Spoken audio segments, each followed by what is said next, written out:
And welcome back to the channel, everybody. Here, Lucas Johnson, back with this MLB 22 Custom League. And, man, sorry about the long break here in between episodes. It's good to be back recording. This is the first time that I've recorded in a while.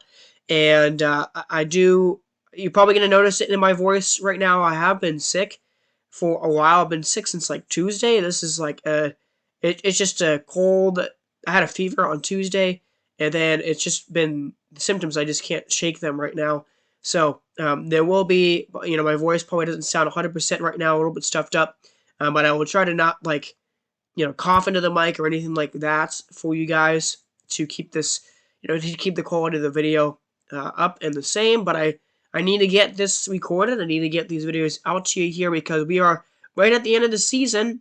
And we have some of the most important games of year 2 here happening right now. The Dragons and Raptors are kind of deadlocked. This is a division race that's still alive. Here with 3 games left.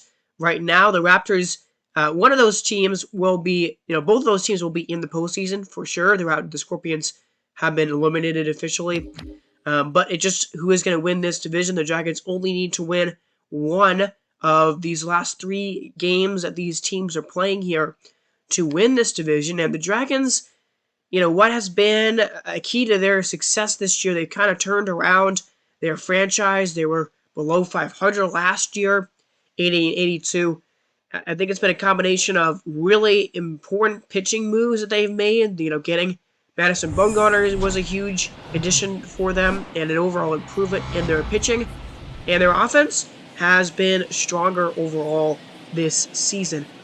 So the Raptors have kind of had a bit of a down year compared to where they were last year, but they have had an incredible last month of the season. They have just been winning like nobody's business here in the month of September, and they've made this gap up almost all the way, which is crazy to say here, but they got to keep winning right now against the Dragons if they want to win this division race. And Caleb Killian is pitching here for the Raptors. This is his second year in the majors, and this year has been okay for him, a 4.3 ERA in 176 innings with a 1.32 whip. So, those numbers aren't really any better than what he was doing in his rookie year. This year, Michael Brantley is up right now, and he has a 312 batting average. He has been an unbelievable leadoff hitter for the Dragons this season. He has been awesome for them in Seattle. Dewey is back here from Los Angeles. They gotta try to sweep the Dragons here, almost to the Dodgers. The Dragons here in this series, as that is ball 3 to Michael Brantley, who is already got a 3-1 count on him here. So 3-1. That's a ball that's gonna land in left field for a hit. So Michael Brantley, man, he's getting on base again here to begin the ball game in the top of the first. And now we get to see Wes Adams. We saw him in his Major League debut, and man, has he been awesome since being called up to the majors. And he's going to drop a base hit here into right field for another single. We saw his average there in that at bat. He's batting over 300 right now, and he's been up for this whole month of September, basically. He has been really showing up here already as Corey Seager is up now, and Seager is driving that one into right field, and it's gone. Corey Seager with a blast. His 26th of the year, and the Dragons strike early here against Caleb Killian. They're up 3-0 before he even gets an out.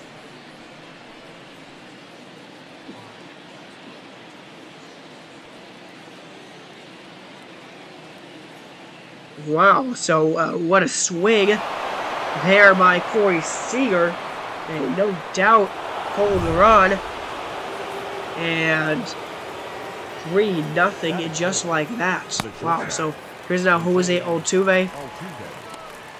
He has a 268 batting average. This year, 774 OPS, 22 homers, and 79 RBIs. Good numbers this year for Jose Altuve. And now he's going to drive that one into left field. That's down. And Altuve trying to get to second base. And he's there. The throw is offline. So Altuve into second.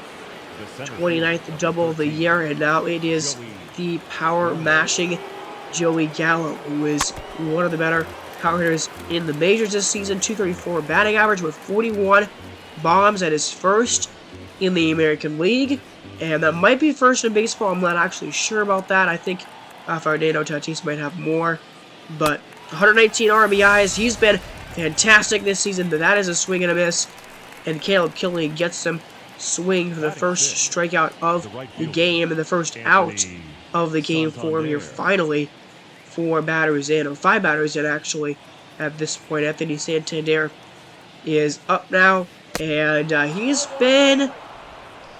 struggled a little bit this season. He does have career high in home runs there at 28, but the average has been really low for him. The on base hasn't been fantastic either. So, you know, he's a guy that this team has some farm system, has a good farm system. They have guys in their minor league system that might be able to play over him. I don't know. That he has one more year of arbitration this offseason. As he's going to swing and miss at that curveball for strike 3.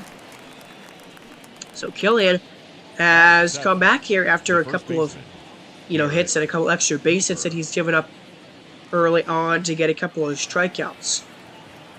So 2 down in the game, or the inning now, and Garrett Cooper strides to the plate, and he's got a career high in RBIs this year, 787 OPS for him, so he's been a good hitter for Los Angeles. He is a free agent at the end of the year, as that 1-1 pitch is driven, and it's down in left field, and it's going to bounce over the wall for a double. Ground rule double for Garrett Cooper, and it's just 4-0 now. The Dragons, man, this offense is dangerous. One of the better ones in the American League, and they're jumping all over Caleb Killian here. 4 in the first off of him here, the youngster, as he gets a strike on Michael Busch, who is batting .273 this season. He's going to swing and miss. Sorry about that. As that is a swing and a miss there. High fastball and a strikeout. So he actually strikes out all 3 batters there for the outs, but Los Angeles 5 hits and 4 runs in the first inning.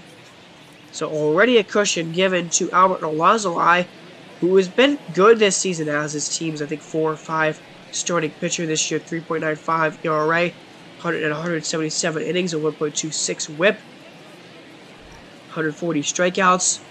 And Lane Thomas begins the inning for Seattle. 250 average, 779 OPS for him this year.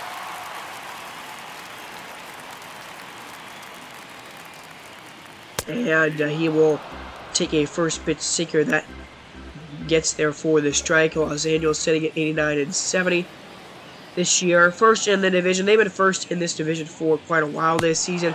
As that's a slider. Swung on and missed for out number 1.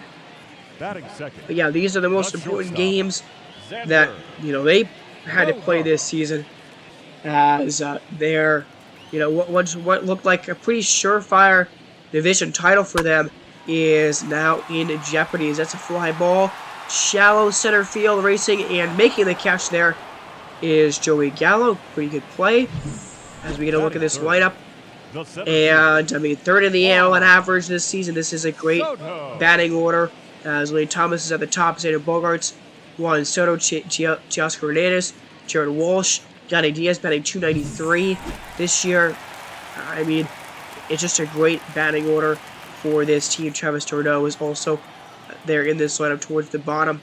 But Juan Soto is at the plate here, and, the average for him way lower than it was a year ago. Was still putting up really good numbers, and it still hasn't a bit like an 860 OPS or something like that. So he takes a walk here, and that'll bring up Teo here. And Teo, 270 average, 844 OPS, 33 home runs, and 92 RBIs. Really good season for him, but definitely, came to this team with an 100 OPS.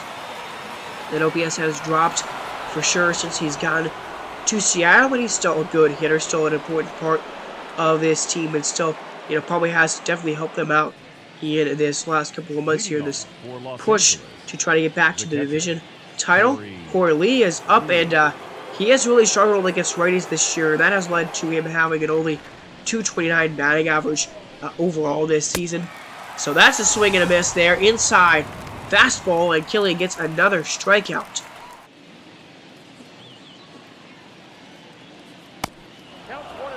So now it's Jose Altuve, and he is 1 for 1 on the game, a .269 average for him coming into this at bat. Had that hit last time up, and that's a ground ball. Stopped at short. They go to second base. Yeah, they get the out there for the end of the top of the second inning.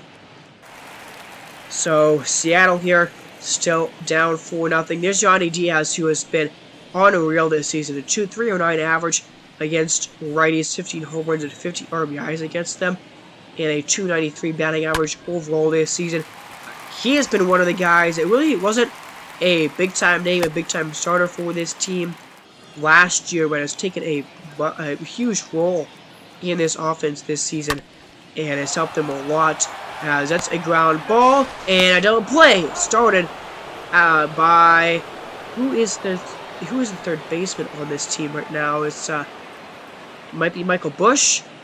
I'm not sure actually, but he starts a double play there, and here's Travis Giordano, who had a really tough August for sure. No home runs all in that month, and didn't have a great September either. He's had a pretty poor season offensively overall this year. Definitely, last year he was really good, and one of the better offensive catchers in baseball this season. His numbers have taken a big step back.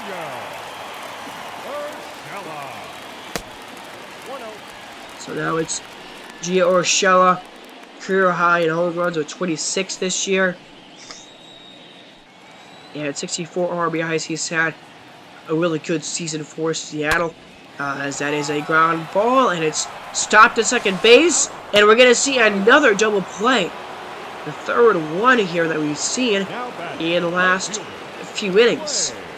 So, teams are getting guys on base right now, but they just keep getting wiped away by double plays right now. So, 2 down in the frame for Lane Thomas, who takes a good sinker there on the corner for the second strike. And Alonzo's pitch count is really at a good spot right now, only at 38 pitches so far, as that's a ground ball. It's stopped at second base, and the throw by Adams there a little bit low. His throw power isn't the best, but he does get the out there.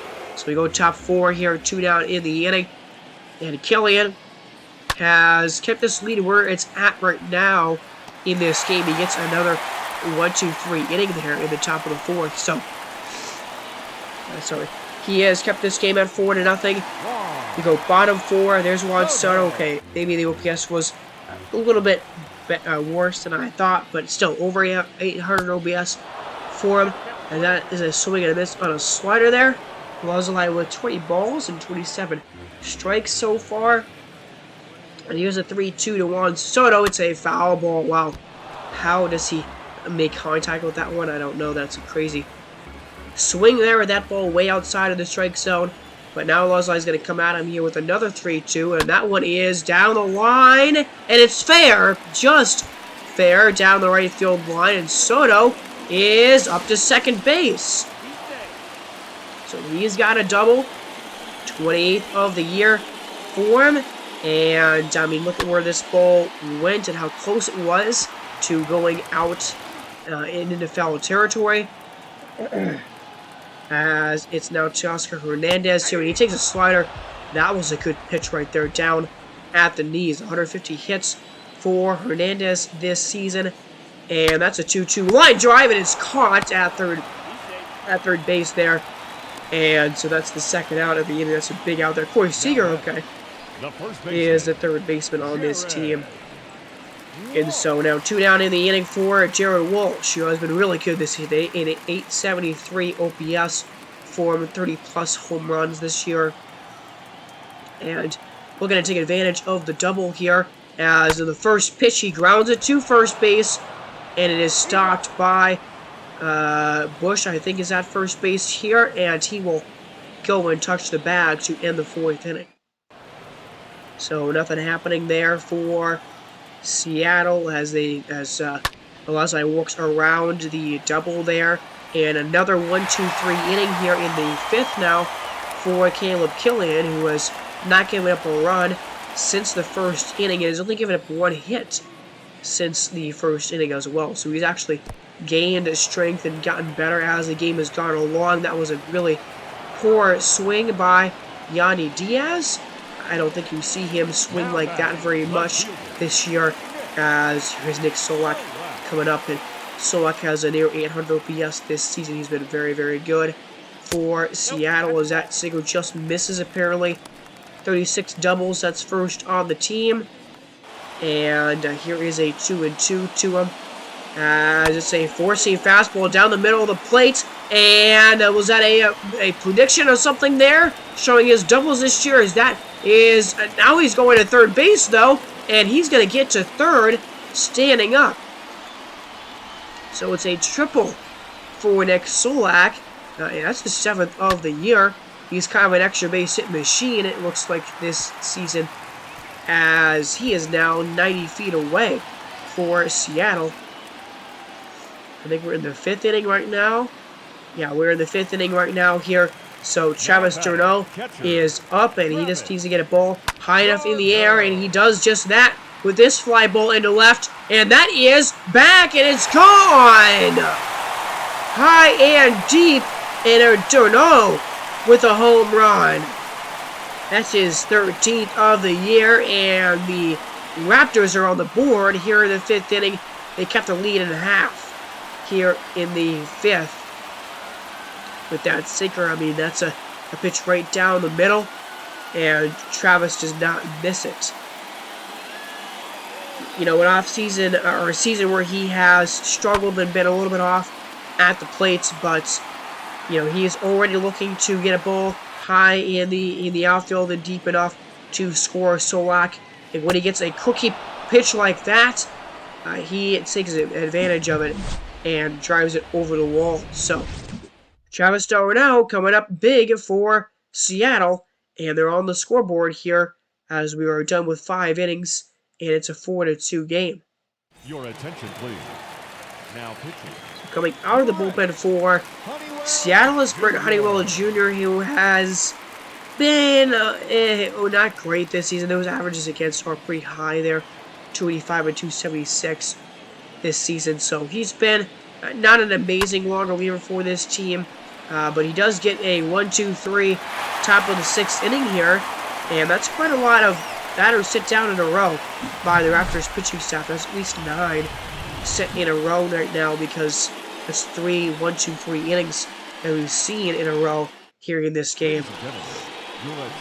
And so Mike Foltynewicz is going to come out of the bullpen, and might be the first time that we've seen him since he was traded here to the Dragons, but he's been really good this year. 175 innings, 2.79 ERA, just over 100 strikeouts this year, and this team got him from Las Vegas, and I think it's been a good trade. It's been worth it. He's been good for LA since he's gotten here, as that is a ground ball that's back up the middle, and a base hit for that was Xander Bogaerts.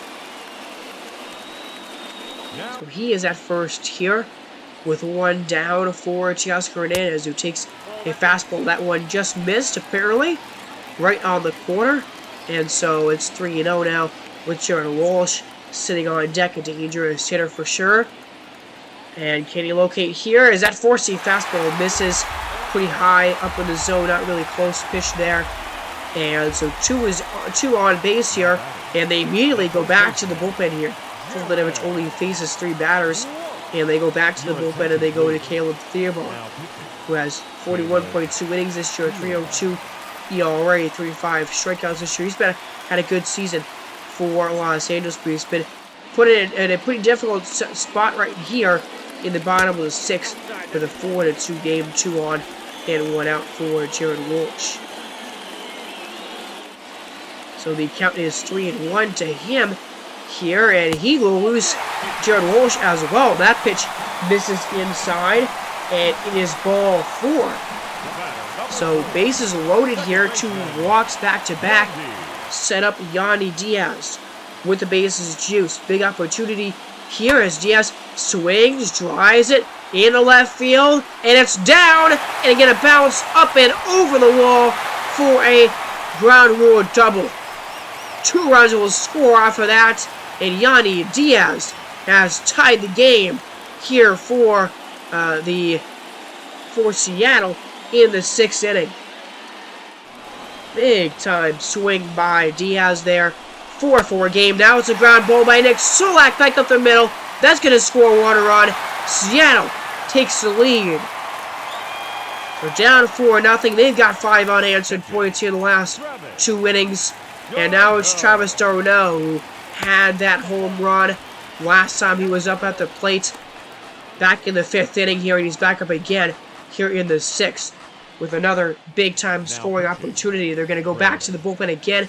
Craig Stamen, can he settle things down here in this 6th inning? He's had a great season for the Dragons, a 229 average and a 197 average against Rays and lefties this year. And here is the pitch to Travis d'Arnaud. It's a 2-1. It's a fly ball deep to left center field. d'Arnaud has done it again. He sends it deep for the 2nd straight inning, and a 6-run 6th inning for Seattle. They take an 8-4 lead. And how about this? They double the score of LA here, and Travis d'Arnaud right in the middle of it with 2 home runs and back-to-back at-bats, back-to-back innings. That one was a no-doubter at 388 feet.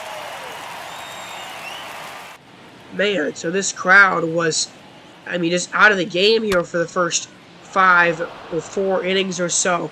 And now they have got 8 unanswered off of the Dragons and their bullpen. The Dragons' bullpen really imploding there in the 6th inning, allowing a double, an RBI hit, and then that home run by Travis, a 3-run blast. And wow, this game has changed completely here in the last couple of innings. It's a 4-8 lead now for Seattle as they bring out Tim Mayza. Mayza started this year as this team's closer. He was blowing a lot of saves, so we moved him out of that role. And his numbers have improved a lot since the beginning of the season. That's a strike 3 on the corner there with the sinker. And Mayza gets a strikeout here. Big K to begin the top of the 7th inning. Corey Lee at the dish here. And he's going to foul that slider off. And the Dragons have really got nothing going offensively in this game since the 1st inning. And they have just only got, I think they've only got 1 hit since that inning. As that's a swing and a miss. And now Corey Lee is going fishing there. And a pitch way down and low in the zone.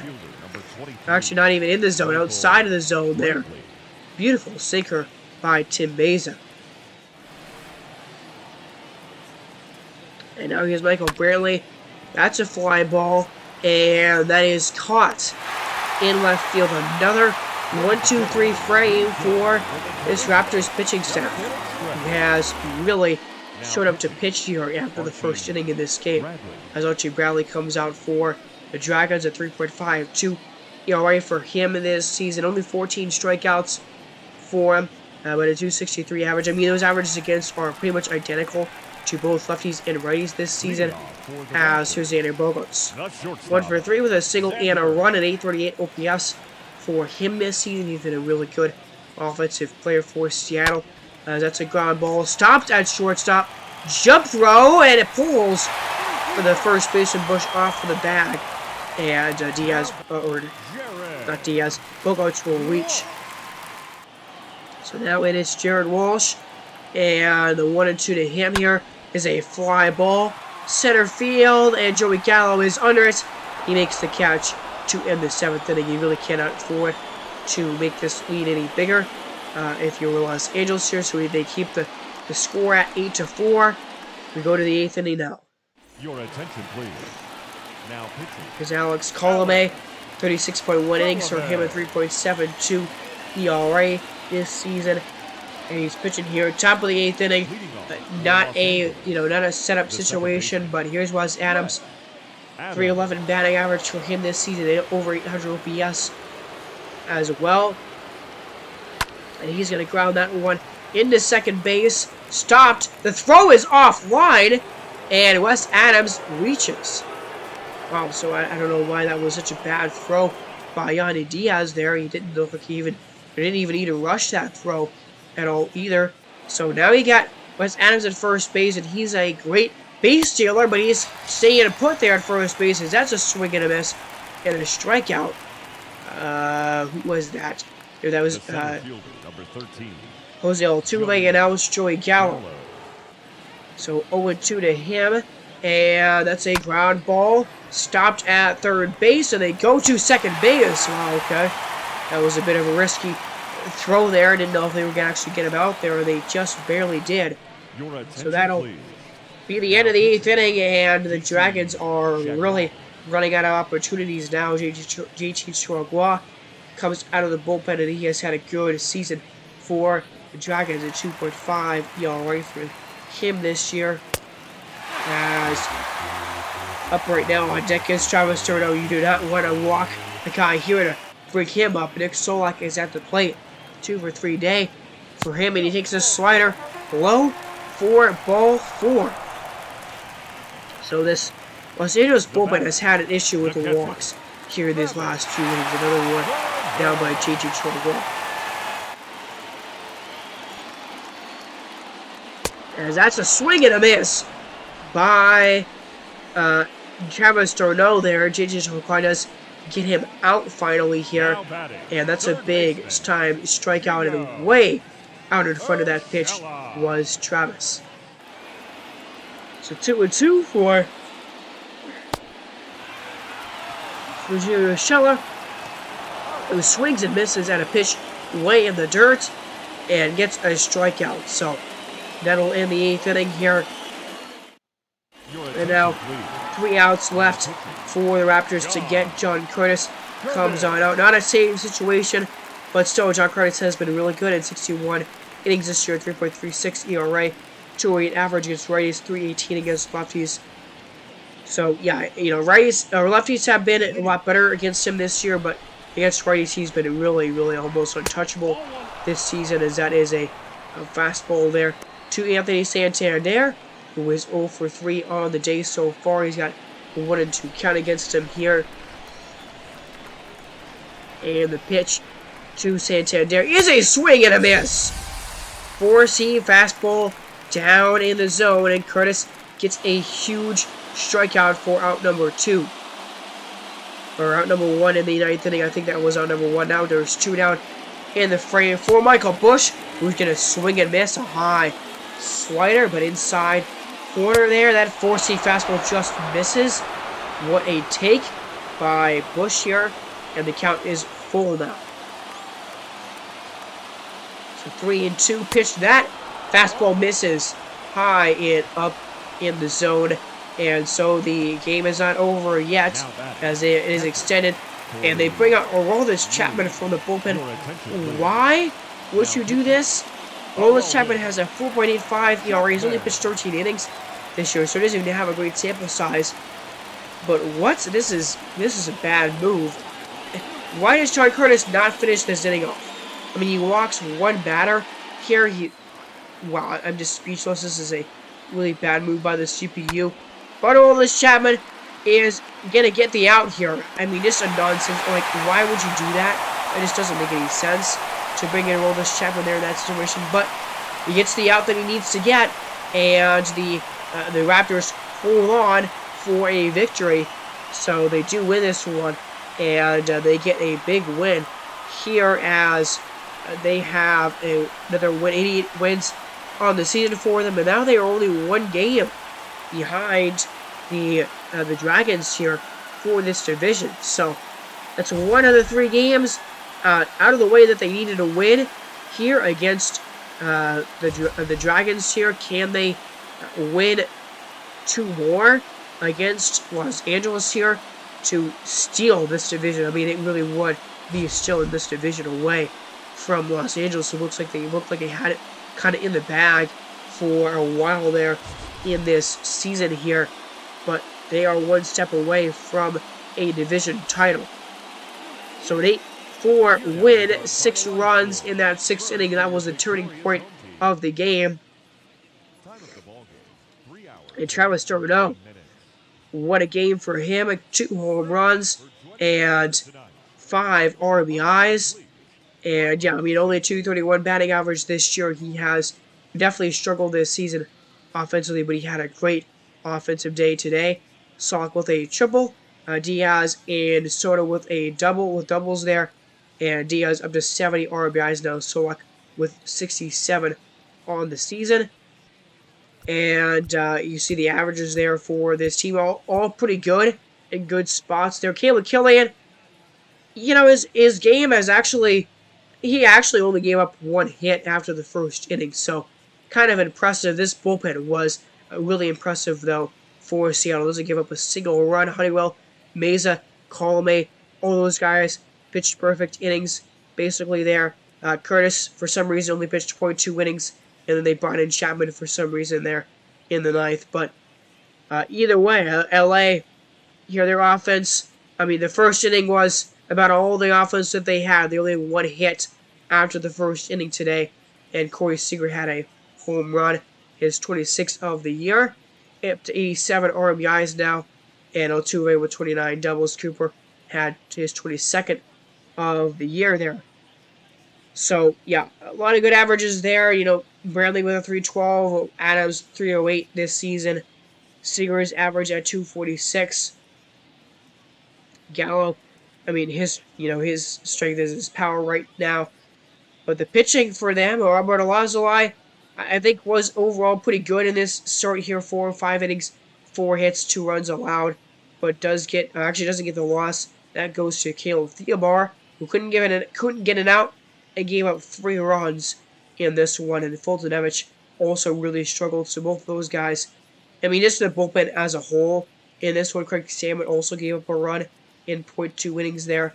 Bradley and Chagua did pitch scoreless frames. So the bullpen for Los Angeles did not do a great job in this one, and they fall to 89 and 70, whatever. I actually don't know how many losses they had going into that game, but we move over to the National League West, and this division super tight right now, super close, and the Sharks playing against the Spiders, who was 76-83 out of this division race completely, but they have a 1-game slim lead in this division here with 3 games left to go. So the Bees and the Rattlers are also playing here as well, and the Rattlers really have to win. I mean, they have to win out at this point to be able to have a chance to win this division right now, and they have to really count on the Sharks and the Bees losing the rest of their games, basically the rest of the way this season. As Las Vegas is playing Colorado, and Salt Lake is playing Phoenix. So, those are the key games. We also have Indianapolis and St. Louis. That's a key matchup there as well. And so is Charlotte and Columbus. And Nashville and Richmond is probably the biggest series going on right now in the National League right at the moment. So, here we are in quick manage for this game between the Spiders and the Sharks here. Los Angeles and San Francisco and San Diego. That's a double by Dylan Collison right out of the gate for San Diego. Hit by a pitch. Caleb Bargar is pitching. He has not been good this season at all for the Spiders. It's a sac fly. And already 2 runs here off of him in that 1st inning. Julio Urias is pitching right now, and he is in these teams' A's. He's one of the better pitchers in baseball right now. And a 2.52 ERA for him. Does give up a run there in the top of the 2nd inning. But a 1-2 game. There's a home run by Ozzie Albies, who has not really had a lot of home runs this year. That was only like his 8th or 9th this season. But Julio here still going, so a 2-2 tie at this point in this game. Back-to-back singles here. That's a strikeout of Phillips. Eduardo Escobar lines out, okay? And Alek Tomas cannot deliver with a ground out. So top of the 4th still here. Urias gets a big strikeout there. Ground out, a walk. Nomar Razar also gets a walk here. Armando Sosa walks. Top of the order. That's a triple by O'Neill there. Big time swing by Tyler O'Neill. And it's a 4-2 game for San Francisco. So it's still it's now a 5-2 game for the Spiders here. They have extended the lead, and their pitching has been great in this game. Aaron Bummer on for the top of the ninth inning. 1.18 ERA is ridiculous. And does he get through the ninth? He does. But this team's got to score here in the ninth inning here. And there's a walk. Okay, a base runner off of James Karinchak. There's a pop-up. Karinchak this year, 1.94 ERA. He's been one of the better closers in baseball. But now he gives up another hit. And it's a 5-2 game. We're hopping in here. Critical situation. Dansby Swanson at the plate for the San Diego Sharks as he fouls that pitch away. 219 average this year for Dansby Swanson. And what does Karinchak come at him with 3-0-1? It's a line drive, but it is caught. Oh no, it actually landed in front of Nomar Mazar out there in the outfield. I thought for sure he caught that one, but it does just fall in for a single here. And Dylan Carlson extends the game and gets the bases loaded here. That's a fly ball. And it is caught by O'Neill at center. A tag up here and a score by San Diego. So they make it a 5-3 game here. 2-run lead now for the Spiders. But that is the big second out here for San Diego. Or San Francisco. Leonardo Rivas is coming out for it as a pinch runner for the Sharks. And a big moment here for Trey Mancini, who has been awesome this year for San Diego. An over 330 batting average for him this year, as he's gonna fly that one into right. Mazzara is under it. He makes the catch, and that ends the ball game. San Diego tried to rally there in the ninth inning. They get one run, but they will fall short here in this one. Big win. It's a bigger loss, really, for the Sharks than a win for San Francisco, but the Spiders trying to play spoiler here to the Sharks' division hopes at this point, and that is a big-time loss for San Diego.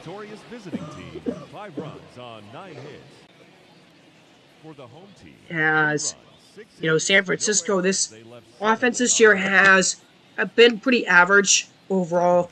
Not a lot of guys stand out for O'Neill. Has been good this season for sure, though. A 267 average. He gets a triple, and he's up to 76 RBIs. I think that leads the team.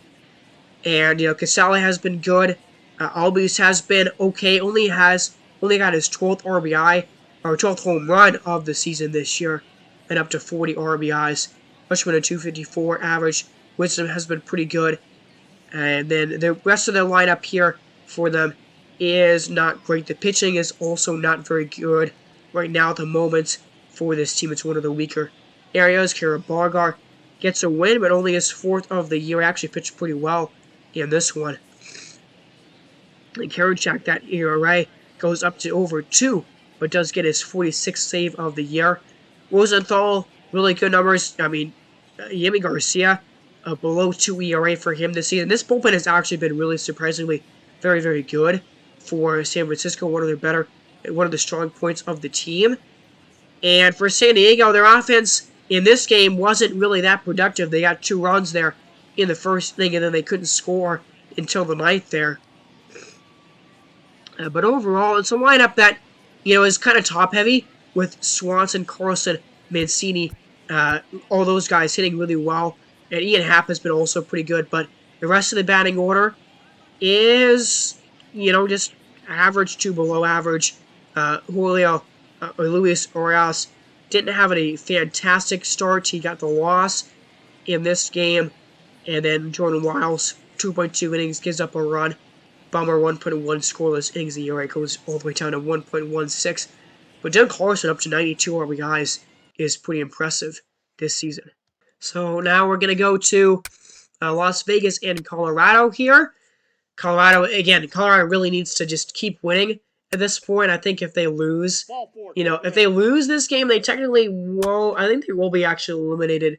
If Well, maybe they won't because of the Sharks' loss. They actually might not be eliminated from this division race if they lose because that's a 3-run triple by Yan Gomes there, by the way, with only 35 speed. Wow, that is unfortunate. But yeah, I think with because the Bees have the same record as Colorado does right now, so I actually don't think that Colorado will be eliminated with a loss, but they would, they need to win. I mean, really to have any kind of shot, they need to win this. They need to sweep the Gamblers here in this series. But this is not a good start for them right now. They are down 4-0. Their offense is okay. There's the first hit I was just about to say. Jordan Wicks went 4 innings, but they're 5 innings, no hit, and then he gives up a triple here to Seth Brown. So Jordan Wicks, that was like his best start of the season, and it still is going to be probably a pretty good start here. Although he's kind of losing it in this 6th inning right now. That's a fly out. Does get a ground out there. So it's a 4-2 game. That was a big inning for Colorado. They need to get some more runs here. They need to hold this game where it is right now. Arnold Edwards is at the plate, but that's a 3-run homer by Harry Ford. Wow, that is a gut punch, man. That is crazy. Harry Ford has not had a lot of home runs this year at all. I think that was like 9 or 10 for him this season, and it's now 7-2. So Colorado is in big trouble right now, to say the least, at this point in the game, as Nick Vincent pitching here for them. And there's a home run by Seth Brown, who had a triple last time up. Now he launches a homer, but it's still a 5-run game, and we're in the 9th inning now. Nick Vincent does get a 1-2-3 inning. Sorry, just taking some water right now. But that is a win for Las Vegas. So, with 3 days left, the Rattlers will probably be, if the Bees win, they will be 2 games behind whoever, those 2 teams, the Bees and the Sharks, will be tied for first place, and the Rattlers will be 2 games behind both of those teams. So, with 2 games left, so yeah, their best hope is for them to win the last 2 games. It depends on what happens here in this game right now, but their best hope at this point is to win the last 2 games and hope that these teams, just the other divisional teams, lose basically the rest of the way, as Luis Torrens launches a bomb, and then Miguel Andujar launches a double. Okay, Jake Odorizzi is pitching right now for the Scorpions. Apparently that was a flyout that wasn't deep enough for a sac fly. Okay. That hit him. First base.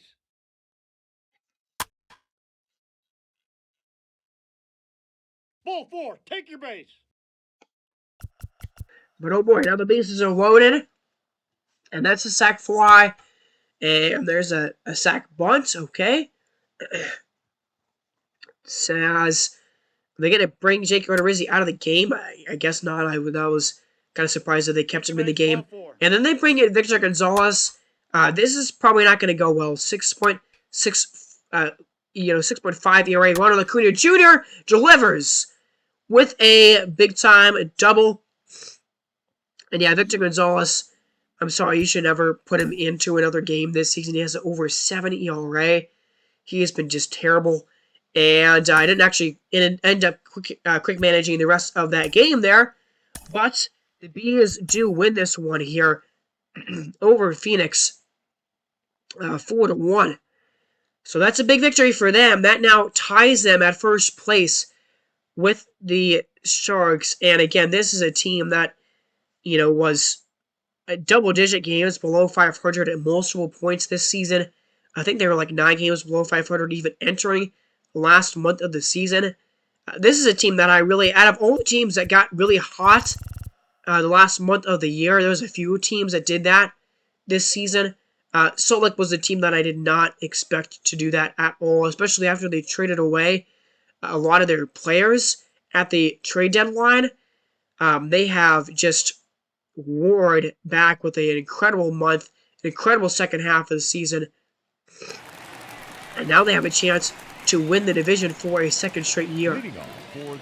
So we are now entering another critical spot here. The St. Louis Sluggers here playing the Indianapolis Arrows, as that's a ground ball stopped by Ryan Tepera. And the situation for St. Louis is kind of turning dire for them at this point. They need to win every single game that they got the rest of the way to even really have a chance. And their situation is complicated because, you know, Nashville and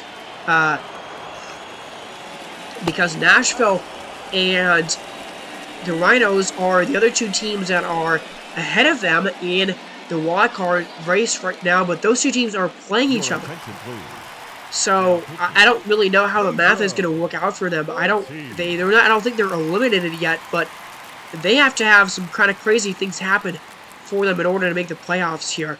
But the first things first, the thing that they absolutely need to do is win the rest of the games that they have this season here, as Pedro Ortiz comes out of the bullpen. And he's been really good for St. Louis this year as their setup man. I don't feel like we've seen him a lot this season, but he's been really good at just over 3 ERA. And he gets a strikeout there on Cedric Mullins. Fastball top of the zone. And, I mean, Mullins has been unbelievable this season, so that's a big guy to get a strikeout on there. Josh Donaldson is coming up here. 3-1 game, bottom of the 8th inning. Fly ball by Donaldson. Bader on the move, and he makes the catch. Good grab by Josh Donaldson there. And there's 2 down in the inning. So here is Austin Hayes. And he has good numbers this season, a .279 average and a .762 OPS there. So an 0-2 here to him, and that's a swing and a miss. Ball in the dirt, throw to first is in time, and that ends the 8th inning. Big time pitch right there by Ortiz. Big time 0 put up by him here. And we are going to the bottom of the 9th inning. And here is Kurt Stokes, 5 for 19 in his Major League career so far. Kenley Jansen comes out of the bullpen, and he's been ridiculously good this season. 45 out of 48 save opportunities, a 2.59 ERA, 58 strikeouts. I mean, he's been insane since he's gotten to St. Louis, I think. As there's a 1-0 to Stokes. That's a fly ball deep to center field. Bader is at the wall, leaps up, and he can't bring it back. That is gone. Kurt Stokes. It's his first Major League homer off of Kenley Jansen. And it's a 1-run game here in the 9th. Wow. Talk about a professional, at bat against a professional closer, one of the best closers in the business, a Hall of Fame closer, and Kurt Stokes just launches straightaway center field, and I don't know what the distance was on that ball, but man, how about that? I mean, talked about him and his offensive upside being called up. Really can only play DH right now. His defense is just not really all there, but his bat is pretty special, I think, and that is his 6th Major League hit, first Major League homer. So what a moment for him right there.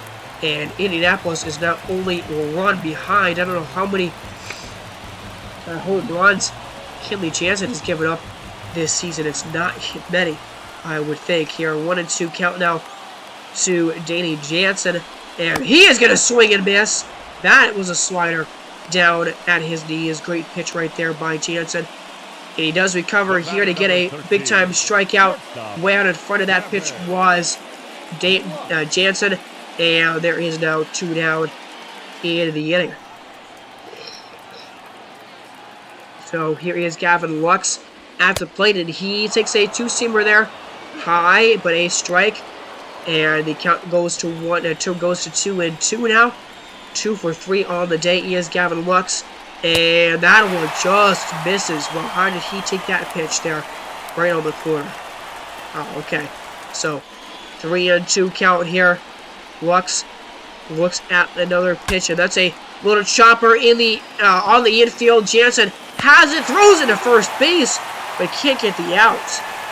Well, actually, a pretty athletic play right there by Kenley Jansen, but doesn't get the out. So a batter is on. There's a ground ball to Rogers, and the throw to first base is in time, and that ends the ball game. St. Louis does hold on and win here in this one.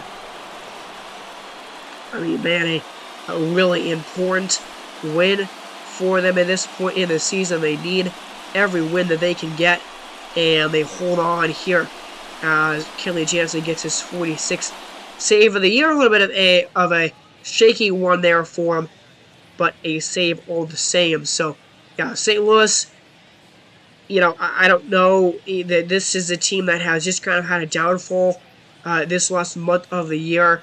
But, I mean, their offense is still really good, and their offense is still really strong. Probably the strength of the team overall. Justin Turner with his 24th home run of the season. And Justin McKenzie, really good start for him. He gets the win, 14-8 now on the year. Only 1 run in 6 innings. And then the bullpen was really good for them. Jansen's ERA goes up to 2.7.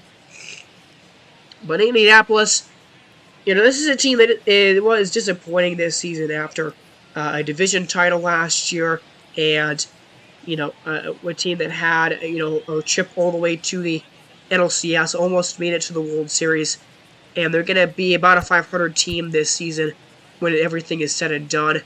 And I think part of that is their offense is just a little bit weaker than it was last year. Their pitching hasn't really been the same, I don't think, as well. And I think this division has gotten a little bit stronger overall for them with, you know, teams like the Millers really emerging this season as a contender. But here is Derek Davis for Charlotte, a 260 average for him this year, 716 OPS. He's coming up in a big spot. Top of the 8th inning, Lucas Lucky on the mound for Columbus against Charlotte here. And the 0-1 is a swing and a drive by Davis into left to center field, and it is gone. Derek Davis with a huge home run to tie the game for the Pilots in the 8th inning. Wow, that thing got out in a hurry. There, a blast by Derek Davis, who, you know, a rookie that was called up, I think, a month or two into the season for Charlotte. He's actually been pretty good this year for the Pilots. He has won Rookie of the Year at least once or twice this season, but 407 feet line drive, 111 exit velo there. That was crazy. Lucas Lucky this year, I mean, he's only allowed 7 runs this season. He's only allowed 4 homers this year, so it's been hard, man, to score off of Lucky this season, but Derek Davis just did it. Wow, okay, Kerry J. Harrison comes up in a pretty brand new bowl game here. Man, Columbus needs this win here against Charlotte, who is one of the worst teams this year in baseball. They might finish with their worst record. At least in the NL, they might finish with the worst in baseball overall. But, man, how about this team trying to spoil the Columbus Cardinals' playoff chances here? They are right now, I mean, they think they're just ahead of both the Stars and the Rhinos for the division race. Trey Sweeney is at the plate, only a 184 average this season for him. So he's struggled in his major league time this year. When he gets a ground ball, that one is past the first baseman into right field, and there's another hit. Back-to-back singles here. And there's 2 on now for Jordan Lawler, who, you know, only 237 average and 636 OPS. He has struggled again this season. He didn't really do well last year either at the majors. And that's a ground ball down the line. Good stop and good throw by Gleyber Torres there at third base. And that is a sacrifice for Jordan Lawler. And now it brings up Ross Oldoff, who's had a triple and a couple of singles in this game for Columbus, or for Charlotte. He's had a really good game so far, and they are going to intentionally walk him. So this is a rough outing here with the bases loaded and Jacob Nottingham coming up to the plate here. The Cardinals are going to go to their bullpen, and they're going to bring out Justin Verlander, who has not been great this season, a 4.6 ERA for him this year. It seems they don't have a lot of guys left in their bullpen in this game at this point here. That's a fly ball, though, into center. That should be deep enough to score. Jay Allen, who came in as a pinch hitter, and he is going to come on home and score. So Charlotte takes the lead here in the top of the 8th inning. How about this rally for them here in this game, and now they're up 5-4. So here's Manuel Margot, and we're looking to add on to the lead. Get another run, at least for Charlotte. Here it's a ground ball. Stopped by Turner. He goes to the short way to second base, and they get the out. But a big inning for Charlotte, I would say. They had 2 runs in that 8th inning. And they are ahead now 5-4. Series Colby out. 43 innings for him, a 2.47 ERA, 36 strikeouts. He's had a really good year, actually, for Charlotte out of their bullpen here, trying to get another hold for him this season, as that's a swing and a miss by Brooke Schnell, and that 4-seam fastball misses for a ball. So that brings up Matt Duffy now. Duffy 1 for 4 on the day here, and he's looking for something here. That's a stolen base attempt by Brooke Schnell. He's going to be able to get there safely. So 8th stolen base so far this year for Snell, and kind of hard to steal base off the lefty there, but he got a pretty decent jump and is able to make it. As Matt Duffy's on the plate here, there's a fly ball. It's a really shallow one here in the infield. Senior catches it. He goes to second base. He tags the bag, and he actually gets the out. What was Brooke Schnell doing there? So far off the bag, and then he doesn't go home, and so Sweeney catches it, but that was clearly just an infield pop-up. Wow, so that was a kind of a boneheaded move right there by Brooke Schnell. Way too far off the bag there, and so that's a crazy double play to end the inning here, and now a double by by Adam Frazier. 34th of the year for him. So man in scoring position. Luis Robert is at the plate. There's a ground ball. Gurriel's got it. He goes to first himself, but up to third base goes Frazier, and now he's only 90 feet away. And here's the man of the moment, Derek Davis. Had that monster home run. He is 4 from 4 today, and that's a line driver. It's actually, I think it bounced once and it stopped. Okay, wow, that is going to be unproductive out actually there, as Frazier is going to have to hold up at third base. But now it is up to Toby Welch. Only a 228 average this season, and that's a fly ball. Rosarena on the move. He can't get there. It lands just past him, and Toby Welch into second base with a double. Wow, how about that for, unlikely heroes here. Toby Welch delivering, and the Pilots get an extra insurance run here in the 9th inning off of Justin Verlander. So it's now 6-4. Trey Sweeney back up at the plate here. He's flying that one into right. Radio has got this one in his tracks, and he makes the catch. So that'll end the top of the 9th inning, but man, how about this offense for Charlotte Pilots here? The last couple of innings, they have managed 3 runs, and they are up now 6-4 with Luis Cessa coming out of the bullpen, and he has been almost untouchable this year. 54 innings, a 1 ERA. He's allowed like 5 runs this season. It's ridiculous. 46 strikeouts, a 207 average, and a 160 average against this season. He has been legitimately one of the best relievers in all of baseball this year. And he's got Trace Turner up, and he hits him. Okay, not the guy to hit here because he's got that game-breaking speed, so he's probably going to be at second base before too long.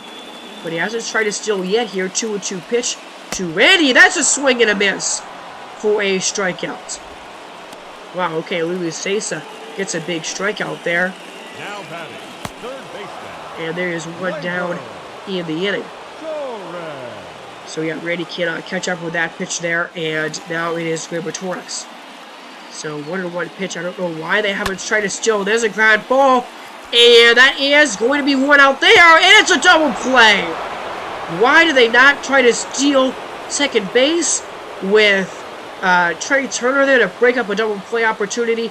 I don't know why. They had plenty of pitches to do it, but they don't try to steal with him, and they ground into an game-ending double play. And the Columbus Cardinals fall here in this one to the Charlotte Pilots. So what a win for Charlotte there,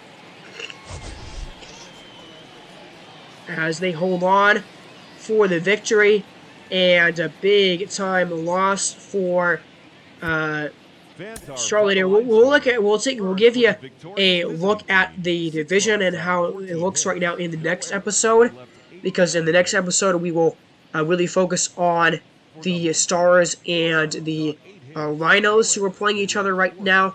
But that sets up a tie in this division for whoever wins in the game between Richmond and Nashville. That is how it's going to shake out right now at this point. So yeah, big time loss for Columbus at this point of the season here.